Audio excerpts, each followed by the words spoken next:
What if the voice inside your head wasn't just shaping you, but was shaping your children too? Today, we're going to explore how self talk, when you're a leader as well as a parent, is the invisible inheritance that we pass on to our children. And my guest today is going to share some raw truths around leadership, parenting, doubting, and how the second voice is always present in those moments. Welcome back to the Second Voice podcast, where we uncover the conversations that leaders don't have out loud. My name is Louisa Hogan, and I'm your host. And today we're going deeper into the intersection between leadership, entrepreneurship, and being a mother. And it's a topic that's close to my heart. I became a mother 4 years ago, and I feel like it's such an important thing to talk about because I want to talk about how other leaders and entrepreneurs deal with that inner voice that becomes not just yours anymore when you've got the little inner voices of all of your children who are also guiding your decisions. And today I am super excited to be talking to Krystal Jugarap. And she is a visibility strategist, a speaker, and the founder of Empowered by Women, or EBW. And it's a national community platform elevating women entrepreneurs through streamlined visibility, education, and connection. She's also, because as if that's not enough, she's also the amazing entrepreneur and creator of BOOKofBIJOUX, which is a jewelry storage line born from her dual passions of for design and efficiency. And she's also a mother of three and a multi-business founder that speaks nationally on leadership, identity, and the hidden cost of showing up publicly. So I know that you're going to get a lot of great value from this conversation today. I know I am. Welcome, Krystal. I am so happy to have you here. And I'm so glad we were able to find a time where we could both connect from across the world. I know. Isn't it so special when we can do that? But thank you so much, Louisa, for having me. I'm really excited for the conversation we're about to dive into. Lovely. Thank you so much. So, I did give a little bit of a background, but I want to know more about you. I want to know more about your businesses. What is it that you do? What was the journey that brought you to where you are now? Tell us more about you. It's been a very interesting journey, but I have told this many times that I've always known I was going to be an entrepreneur since I was in high school. I've probably known that I was going to be a mother since even before that. I grew up very, very close to my family. At some point, we all lived at my grandma's house and we would have sleepovers with all of my cousins. So we were a very tight knit family. And just from that, I knew that I wanted a family of my own. I kind of love the chaos of there's someone in every little crevice of the house. No matter where you go, something's happening. There's someone to talk to. So very slowly, I didn't have this community of entrepreneurs around me growing up. I grew up in a very traditional household and environment. And, I did all of the things the traditional way and that society expects you to do. Go to college or, we'll start with high school and then go to college and then get your degree, then get a good, stable job and then find the partner and have the babies and all the things. But there was still always kind of like that little kind of itch that I knew that I was meant for something bigger than myself, but I didn't quite know what that was. And I didn't quite know how my world was going to take me there, especially growing up in such a traditional environment, right? Where, oh, these are the boxes that you're supposed to check in this order. And so it got to a point where I found myself a mom of two young girls, and I had, for the most part, checked all of those boxes. I had the partner, I had the government job, and I had the babies. And then there was just almost like this internal click of, okay, I think I've done everything that I was meant to do or I was supposed to do based on everyone's expectations. Now it's time to start living life my way. And that conversation that I had with myself has truly changed the trajectory of my life. That now I launched this product line, Book of Bijou. And in launching that, it reminded me of a time when I did have a community of women entrepreneurs around me. And I basically asked myself, how do I recreate that? Everyone's always talking about how entrepreneurship is lonely, but I was adamant that that was not going to be my journey. Like, why, again, I'm going to create life the way that I've always envisioned it. And if that doesn't resonate with me, then let's figure out a different solution. So that's where Empowered by Women came to be. And it came very, very casually, no intention for it to turn into a business. But as life has it, that is apparently where my calling always was. And we hosted one market in 2022, 20 women vendors, a few women speakers, and I got to bring my two girls at the time. And that, even just that moment in and of itself was so special because, like I said, I never had that community of entrepreneurs around me when I was younger. I was never exposed to a different way of doing life. And that really solidified us as an emerging community and also kind of opened my eyes to what it means to really be that role model for your children and how you get to show them what is possible instead of just telling them, oh, you can be and do and whatever you want. But then when you actually get to be that firsthand living role model of that, that's a completely different ballpark, right? So Yeah. from there, it was really just listening to our community and what they were needing. And they wanted more of this connection. They wanted more opportunity. They wanted to have more support. And as women, there's already so many hurdles that we're facing. So it's just grown into how are we bringing more visibility to our women? Because I truly believe it doesn't matter how long you've been in business. It doesn't matter how much money you've made, how many clients you've had. You have a story worth sharing. You have a genius in that beautiful brain of yours that the person next to you can truly benefit from. So how do we get to spotlight that? And how do we continue to do that in a room full of people that truly celebrate you and that also stand with you and hold you in those more challenging seasons? Wow, I get goosebumps like listening to that because it so resonates with me when you said, people tell you entrepreneurship's lonely. I've got two businesses of my own, and it's funny how that inner voice, well, entrepreneurship's lonely. I'm just going to accept that. That's what it is. And I love that you didn't you didn't listen to that voice, and look what you've built because you built something so valuable and useful, and then people will come to that. And I love that you've listened to that. I mean, what does it take, to not accept? Because a lot of people out there would just accept, that's just how it is. And, how do you overcome, you know, what everyone tells you all the time? How do you do that?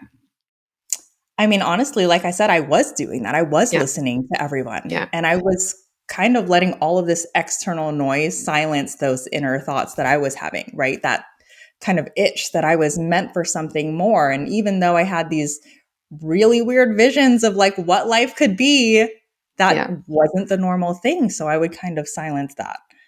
And Yeah. it took me actually having that conversation with me of saying, okay, I'm done. Like I literally said those words to I'm done. myself. Yeah. Okay, I'm done doing everything everyone's ever expected me to. One of the women in our community, she posted something recently that was basically asking, what did you have to say no to? Or what did you have to stop saying yes to in order to feel like yourself again? And my response immediately, I felt everyone. I had to stop saying yes to everyone. I had to start saying yes to me. And now it's almost interesting because it's almost hard for me to do something that I don't want to do Yeah. because it's become such a practice and it really is a practice. It takes time. And even though right now it feels so natural for me to just say what's on my mind and for me to go out there and create what I want to create, there's still that process of having it feel a little bit more comfortable every single time. It's still Yeah. kind of like it still stretches you. It's still this moment of discomfort, but the more you do it, the more you're like, okay, it's not dangerous to do that. Yeah. The world's not going to end if I decide to say no to this person or no to this opportunity or not take that job that seems like it's perfect on paper. The world will keep opening doors that are more aligned if you make more aligned decisions. Yeah. Oh, 100%. You actually remind me, it reminds me so much of it. I follow somebody on Instagram, and I forget the name of his Instagram page. And the only reason why I remember him is because his thing is he does a daily rejection therapy where every day he goes and asks somebody for something that he knows they'll say no to. And he does it so that he can accept, being rejected. And it just reminds me of that. It's like, when it happens, it's not the end of the world. Life goes on, and it's the same thing Mm. saying no to people. the world's not going to end. They're not going to hate you. People Yeah. usually accept boundaries, don't they? And Yeah. having people have boundaries, and it's okay for you to have those boundaries too. And I love that you discovered that for yourself, and you stopped that from happening for you. I So what think is that's that? a Oh, really sorry. Carry on. Carry on. I think that's really interesting that you brought that up because at the start of my journey, I did it a little bit differently where I was a little bit afraid of that rejection. And so I'm such a proponent of creating your own opportunities. So when I launched Book of Bijou, I knew that I needed to get out into the different vendor markets and get this product out in front of people.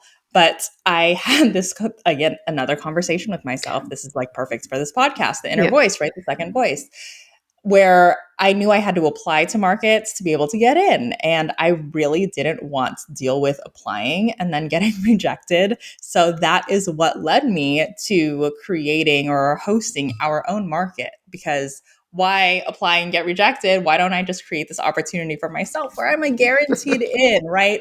I gave myself that first yes, and that allowed me to build momentum. And I think there are so many people that don't even realize that that's an option, that you get to create those opportunities for yourself. You don't have to wait for that opportunity to be handed to you by somebody else. Yeah, that's so true. And I love how you dealt with that second voice. It's like, I'm not totally different strategy. I'm like, okay, I don't want to hear the no. The no terrifies me. I'm just going to create a yes for myself. And I so love that as a strategy. I've not heard anybody do that before. And I think that's such a fantastic way to tackle it. And also, it just takes some bravery too. It's like, listening to that, and for the audience out there, it's just sometimes it just takes that a little bit of bravery and backing yourself and saying no, like, I know this is what I can do, and I know I'm worthy, and I'm going to go that way anyway, even though the voice is still telling you no, it's not right. Yeah. I think we also always have these false narratives that we create for ourselves. Mm-hmm. And when we actually look back at the evidence that's in our past, when I made the decision to launch my business, I had that question that we all have of, can I really do this? Like, can I be successful? Can I pull this off? But in reality, even though those doubts were weighing so heavily on my mind, in reality, the evidence that I've had from my past experience showed the contrary. Where anytime anyone else asked me to do something, I showed up and I did it well. Yeah. Um, so why is it that when we start to do something for ourselves, all of a sudden that narrative changes? Yeah, it's so bizarre. I just feel like we're maybe raised in a world where you know, we end up believing that we're not worthy of that. Putting other people first, and yeah, it's a strange thing, and I think a lot of people would empathize with that because they would see that in themselves. Um, Tell me more about like being a mum in this. So I like that you brought up earlier that you've enjoyed taking your children with you to these things and them seeing you living and breathing the opportunities that you've created for yourself. Has did your self-talk change when you had children, when you had your babies, or is it something that you've had to work on? Tell me more about that. I don't think the self talk changed as much as more of the outward communication. And that was something that I continue to work on more and more. And it was really interesting because at the start of my relationship with my partner, I wasn't an entrepreneur. And for anyone that's in a relationship and then you became an entrepreneur after the fact, the dynamic changes quite a bit. And it's really interesting, especially if your partner is not also an entrepreneur. So being a woman, we kind of feel like we have to keep everything to ourselves because we're taking care of everyone, right? We hold all the things, we make all the decisions, we are the ones that nurture and keep everything in line. And so, in building the businesses in the beginning, that's what I was doing. I was kind of doing everything myself, even though I was creating this community at home. I still kind of created this isolation for myself where I was focused on building, but not really letting my family in on what it was that I was building. And we, honestly, if I'm being completely transparent, me and my partner, we were already a little bit rocky to begin with. Parenthood, whew, it does things to a relationship, Sure okay? does. Yeah. It Oh, is challenging. yeah. So add in me all of a sudden becoming an entrepreneur on top of that, it rocks the boat a little bit more. And so it really got to a point where I had to let him in completely because he had this kind of superficial perception of why I was doing this all of a sudden, right? And it was really kind of this perception that I was just doing it for the money and to be known. And I was like, oh my gosh, you don't know me at all. That's not at all why I'm doing it. And I realized, okay, I need to share a little bit more about what's on my heart and what I'm thinking in my head and what I'm wanting to create if I'm going to make sure that this is successful. And also something that's still very, something that's successful within my home and not just for me personally. How do I bring my family into it so we're really building this together?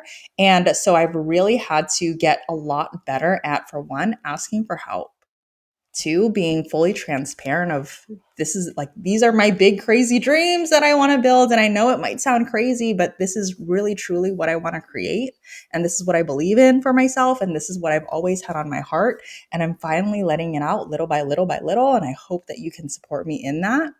And then in having those conversations with my partner, not only does he fully understand now what I'm creating and he's starting to see like the impact of what it is that we're building and he's showing up and being supportive of it, it's also shown me how much more I need to be communicative with my children as well and bring them in on it. So it's not like, oh, mommy has to work. Oh, mommy doesn't want to spend time with us. They also get to see the inner workings of what it is that I'm building and why I'm building it, why I'm showing up for a meeting one day on a Monday night when I could be having dinner with them, right? And this is not something that I typically do, but in the moments that I do it, they get a little bit of a deeper understanding of the work that I'm doing and why I'm doing it.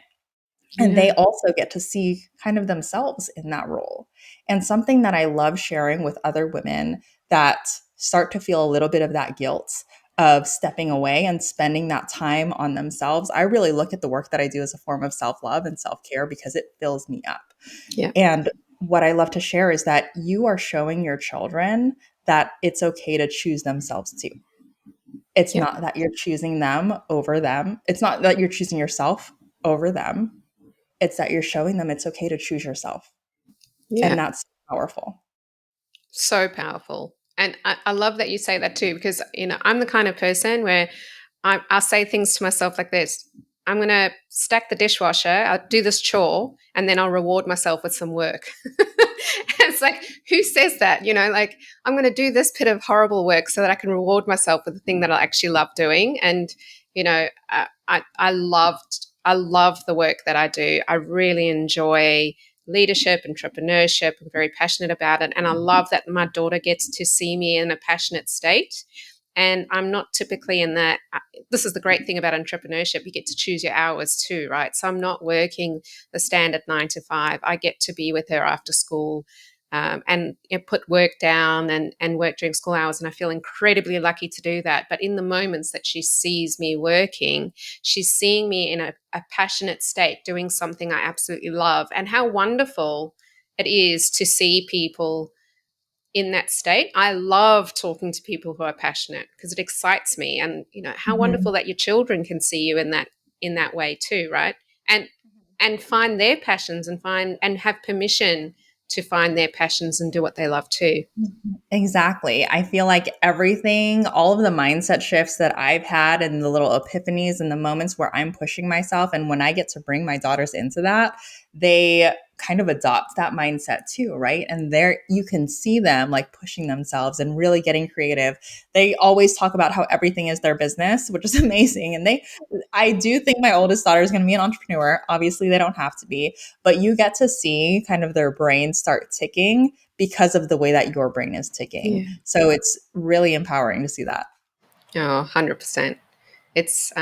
It's really good. And it's funny, I'm in a different situation to you. I had my daughter, I've been in business for many, many years, working in business, and then I started my own business 9 years ago, and my second business 2 years ago.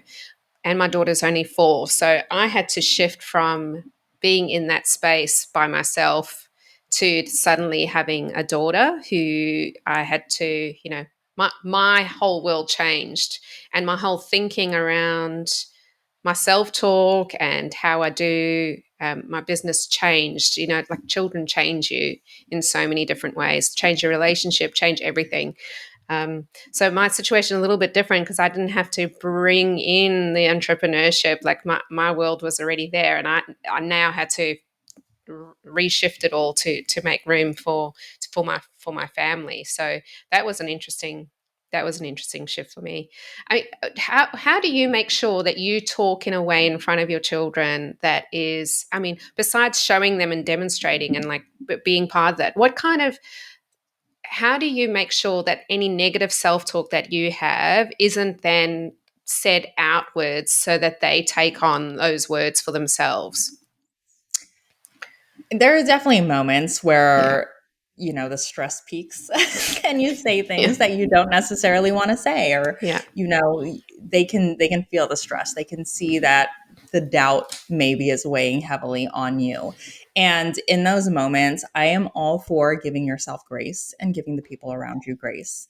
And what we like to do is not really, I guess, like reprimand those moments where we do say something that we shouldn't have said or act in a way we haven't said, but we acknowledge them and we apologize for it and we kind of talk it through, right?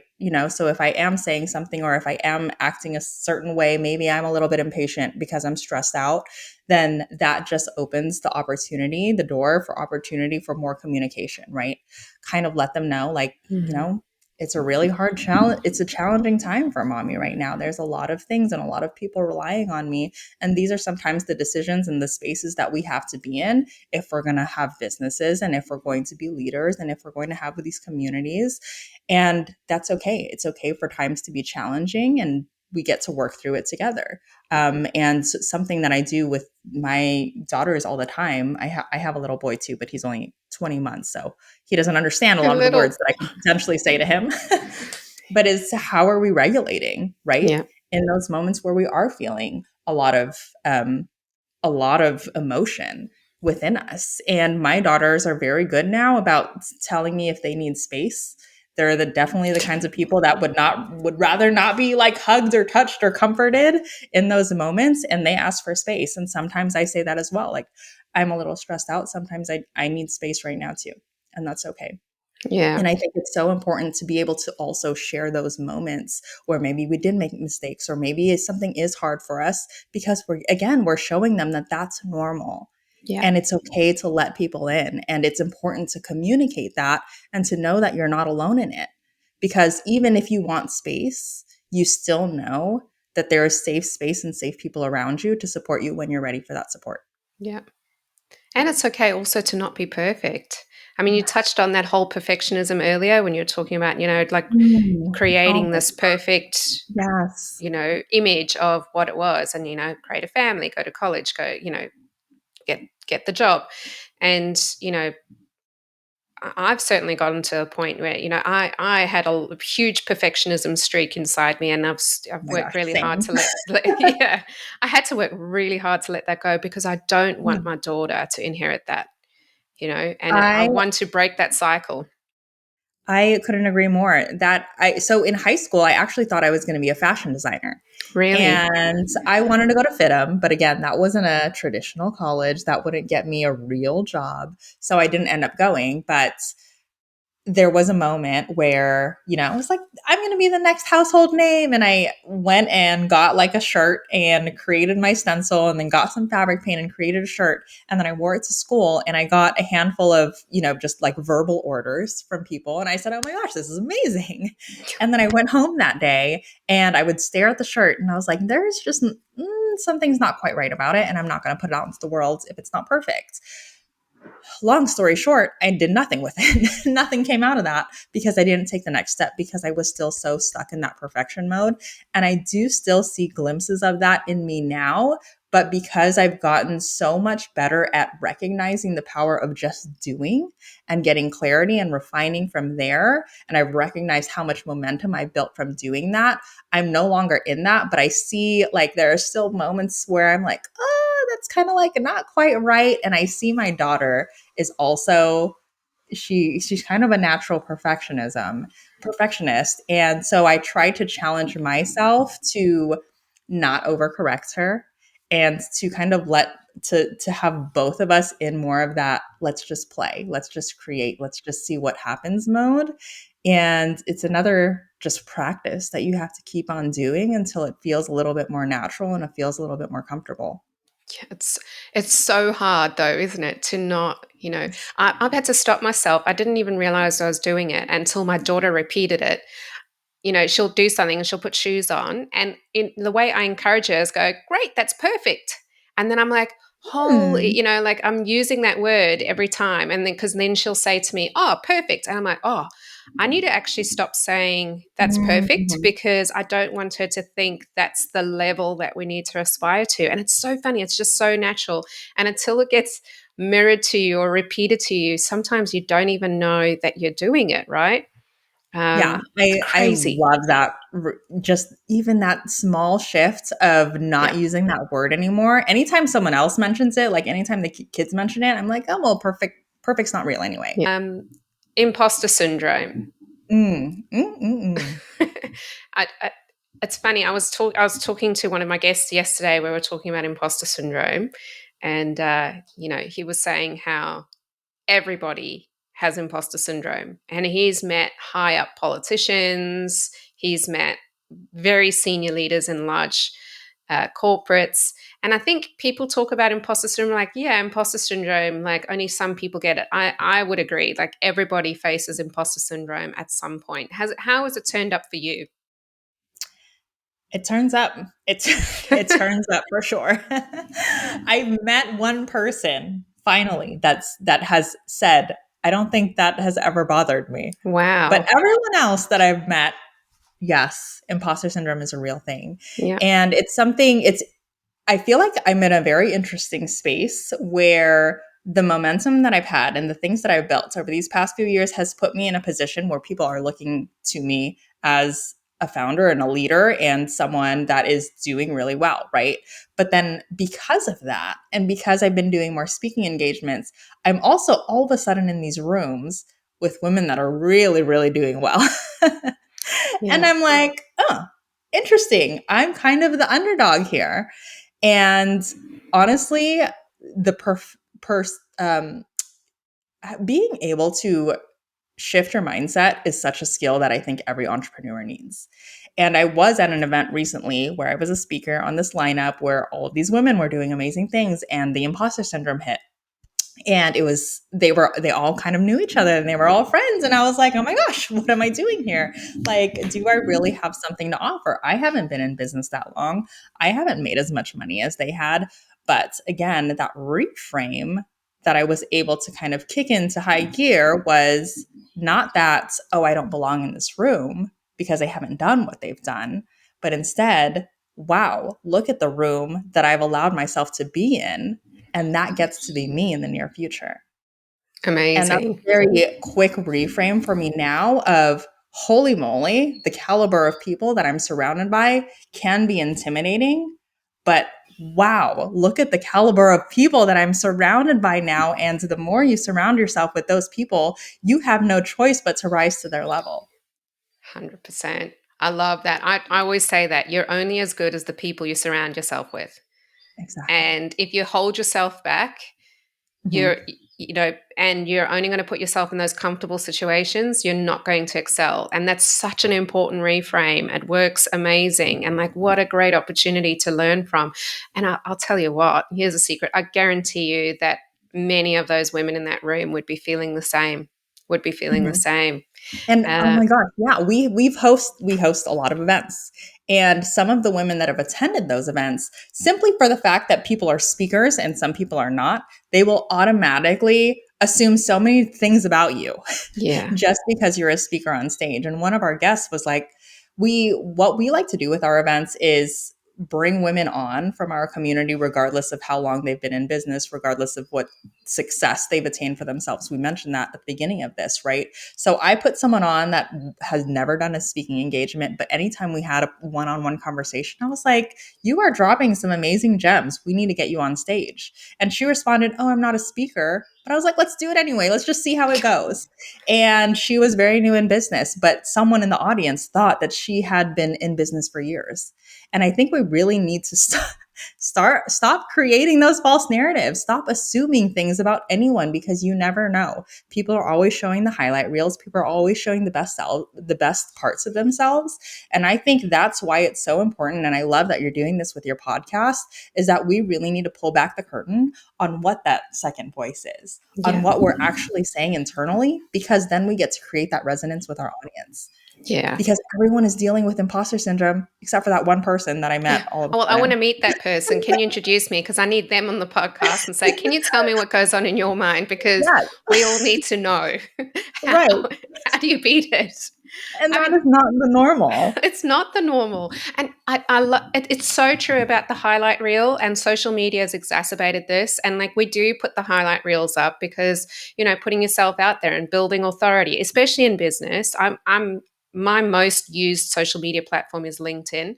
And, I started getting into this habit. Every now and again, I put on a hashtag mistake of the day, because Mm. and like put on there, like, this is the reality of what I did today. I really messed up, and I had to face that, because you do get into this routine of putting up and building authority and only putting up the perfect stuff, go back to that perfect word. Yeah. um, and it's funny, the assumptions people make. Like this year, my business, my new business, has been lucky enough to be nominated for a heap of awards, be finalists. We've won 2 awards, and then I bump into people that I know, like, your business must be doing amazing. It's so fantastic, and I'll tell you what, like, yeah, the awards look amazing, but I cannot tell you how every day it is just it's hard work. And some days that business makes zero sales. And I'm sitting here wondering, is this business ever going to be successful? That's the reality. So you're seeing like the awards and it looks fantastic. And on my end, I'm sitting at my desk like, okay, scratching my head, how am I going to make sales this week? You know? Right. And that challenging those assumptions, we're responsible for that. And you have to find a trusted community that you can do that. It's a huge reason why, as you say, I started this podcast, because if you're out there listening thinking all of these amazing people come on and they're all perfect and they all only say good things to themselves, we don't. Like, it's not the reality. I had a conversation with myself. Clearly, I talk to myself quite a bit. Early on in my entrepreneurial journey, when I was dealing with some manufacturing issues, I don't know if you've any experience with manufacturing. It's Yes. absolutely wild. Yes. And basically, my manufacturer was dropping all of the balls. Yeah. And so I 100% expected things to not go my way. If you're going to go into business, you have to know that things are not going to go your way, and you have to be Yes. ready for that. So I was mentally prepared for it, but I was not mentally prepared for it happening so soon, I don't think. So I really had to have a heart to heart with myself of, okay, how do I want to show up in this moment? Because something very challenging is happening, but it was right. We hadn't even really built our community yet. And I was still trying to build our audience and I was still building these connections. And I was like, do I want to show up as this pretty shiny brand where everyone just sees the success and everyone's kind of like just cheering on from afar? Or do I want to lead with transparency and with vulnerability? And that feels scary. Yeah. But I chose the latter.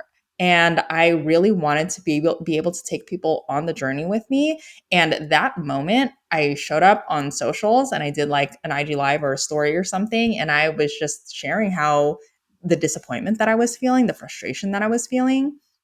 That moment opened my eyes so much because I got all of these messages from people that I never even connected with yet, basically sharing their own challenges with business and showing up in support of me. And I have most of those relationships still to this day that have grown into really beautiful, true relationships because I've allowed myself to be vulnerable. And I know that's so hard for so many of us, especially as women. But I will say there's never been one moment of vulnerability that I had that I regretted. Yeah. It always came up with something positive in the end. 100%. Oh, and And how good do you feel afterwards? Like, I always feel a little sense of relief.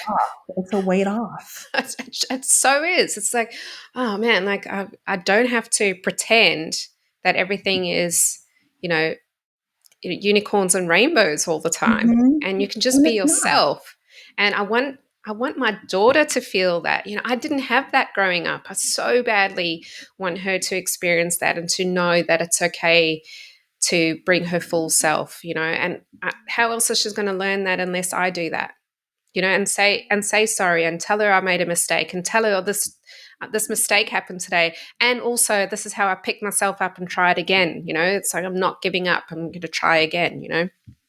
So And important. the way that we position ourselves as a leader, both professionally and personally, like that trickles down to everybody. And Hmm. I've seen that. And I think it's so important that we continue to give ourselves grace and those moments of vulnerability, because as hard as it is for ourselves, there are people out there that it might be even harder for them, and we're giving them the permission slip to do that, Yeah. right? Even though they don't need that permission slip, but they're seeing, we're giving them the real life examples that it's okay to do that. And it's Yeah. important to do that. We need to be able to let people in. Yeah. 100%. Yeah. There's that weird statistic. I don't even know the exact number of how many new businesses fail. And I often wonder if, so many new businesses fail because people expect it to be 100% successful from the very beginning and don't realize, because people don't talk about it, the huge effort and journey that it takes over, sometimes years for something to take off and do really well. And it just takes that staying power um, behind it. I often wonder. So if you're listening to this and you're wanting to start a business, don't wait for perfect. Don't wait. And also And don't do know it that alone. yeah. And also know that it's going to it does get better, and then you're going to have days where it's worse, but that's part of the journey. It is 100% a roller coaster, but it's going to be the ride of your life. And I Yeah. promise it's so much more fun when you ride that roller coaster with other people. Yeah. I have been so blessed to have some incredible women talk me off the ledge recently. And that's how real this is. Like, Yeah. we all have challenges, but we need people to be able to hold us through that. And Yeah. that doesn't mean that you're weak. Yeah. That doesn't mean you're not capable of being successful. It just means you're a real human. Yeah. 100%. So what's next for you and your businesses? What's the next part of your journey? So many things. So we have expanded our in-person community, which has been wonderful. So we're all over California. We've expanded into Milwaukee. We've just announced Florida, and we're also going to be announcing Arizona very soon. I've also started, well, you mentioned in this bio, but the coaching on the brand systems and visibility strategy side has been a new occurrence for me. So I'm excited to dive into that a little bit deeper come next year. We have our second annual summit coming up in just a couple of weeks. I don't know if this will have already been live by then, November 15th, here in the Bay Area in California, which I'm really excited for. We're bringing together some amazing women. But once that event is over through the end of the year, possibly even into January, I'm really buckling down on all of the back end things so we can create more structure. I'm all about sustainable visibility and making sure you have processes in place.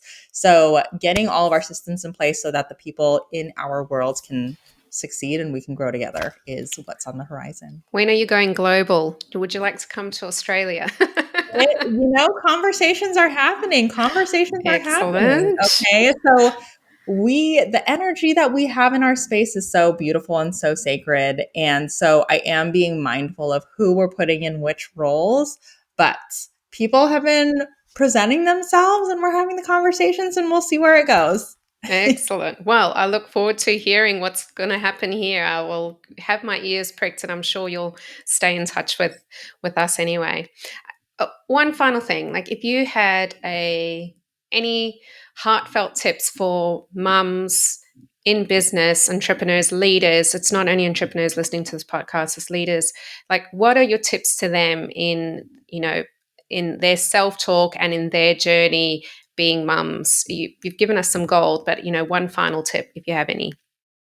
I share this in a recent podcast that I did, but I want to share it again because I think it's such an important message, is that it's okay to drop the ball in some places. We can't keep carrying it all. It's literally impossible. And I read this that quote that it's okay to drop the ball sometime earlier this year. And it was like such a light bulb moment for me because nobody says that. Nobody says we're allowed to drop the ball. What do you mean we're allowed to drop the ball? What do you mean we don't have to show up and do all the things and do it all really well and give 100% to our business and give 100% to our kids and give 100% to our house and to our partner? Like, what do you mean it's okay to maybe show up and do 50% one day? That was such a validation. And I think it's allowed me to show up even more in all of these different areas. And again, just recognize that life is a dance. It's okay to be here on some days, and it's okay to be here on the other side and move a little bit faster on other days. It's okay to drop the ball. Get rid of that supermom badge that was given to you that you didn't even want to begin with. Just show up and do what's on your heart and be present with your family, and then be present in your business when it's time to do that. And this is your life. So live it to the fullest. Amazing. Such a great tip. I often tell people to, we tell ourselves, do your best, but we think your best is the same level every single day. And sometimes your best is getting out of bed and making a cup of coffee and having a break. Your best for you, your best for your body. The best for you that day is not the same level of best every single day. And yeah, it's okay to drop the ball. I've written that down. It's okay to drop the ball because such an important thing to remember. Yeah. So thank you so much, Krystal. Where can people find you? If people are interested in, connecting with you, working with you, if they're in your region, in your area, where can they go? So Empowered by Women, women spelled WMN, is both our Instagram handle and our website, empoweredbywomn.com. If you want to follow the coaching side of things, I'm on Instagram. I am Krystal J. Or you can find me on LinkedIn, Krystal Jugarap. That's also my website for speaking and coaching, krystaljugarap.com. And then for the products line, BOOKofBIJOUX.com. I know that's a lot, but I'm sure you're going to throw it in the notes. I'll put it all in the notes. I'll put all the links in there for people to see, but I want people to hear from you where the best places are to go. Please go along. I follow Krystal. She's amazing. She's really inspiring. She's really real. And I am so grateful you made time for me today. It's a new podcast. So I'm just so lucky to have some incredible people agree to come speak on this podcast. And I so look forward to seeing your success, Krystal. And hopefully, I'll bring you back on someday and we can talk about all the amazing things where you've gone global. I'm looking forward to it. Oh my gosh. Yes, 100%. We're setting a date. We're setting a date. Thank you so much. So thank you to everyone for joining us today. I hope you could hear that being a mum in entrepreneurship isn't about perfection, juggling all the balls, doing everything 100% right. It's about making sure that our inner voice is kind to ourselves and allowing us to show up in a way that's kind to our children and to the people around us, and about having a community of people around you that supports and lifts you so that you can allow yourself to be vulnerable and allow yourself to succeed and learn from your failures. Thank you so much for joining me. We'll see you next time on the Second Voice podcast. Take care. Bye.